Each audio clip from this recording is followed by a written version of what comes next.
Hi, I'm Fran Connelley, and today's video is around the problem of how to build a customer-centric culture in a traditional non-profit disability service provider. What I'm seeing in the disability market right now is a lot of mainstream marketing tactics aimed at the freshly funded new disability customer. But the problem is that there's a real disconnect between what your mainstream marketing says on your billboards, your websites, your brochures, and the customer's actual experience of your organisation.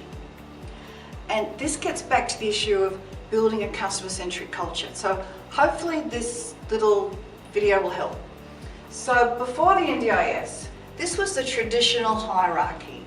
You had the CEO at the top of the organisation, beneath them you had the senior leadership team, and depending on the size of the organisation, you had different layers of management, and right down the bottom were your frontline workers.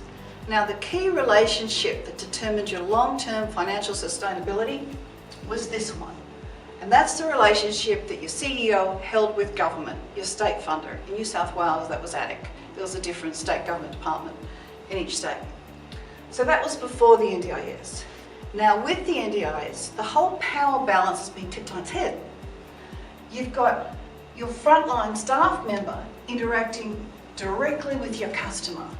That's the key relationship for long-term financial sustainability.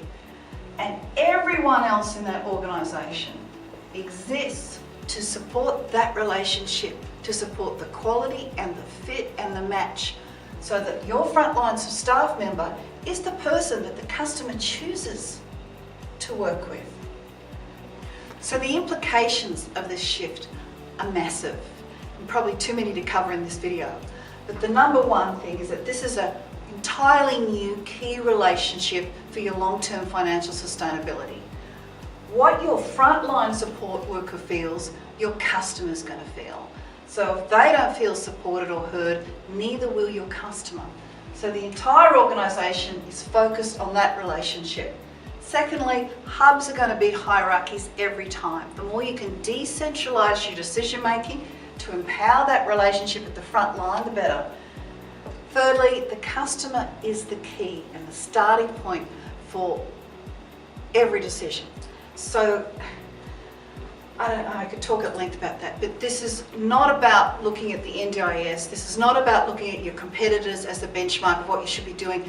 Look to your own customers. Next, culture is key. The more you can walk the talk and actually build a strong values-based culture, the more likely you are to retain great talent. And that gets me to the next point. You've got to look after the talent. This is a talent short market. That simply means we don't have enough workforce to meet the NDIA's own targets. So developing a customer-centric culture goes hand in hand to developing a strong values-based internal culture. That's it from me. I really hope you've got something of value from this video.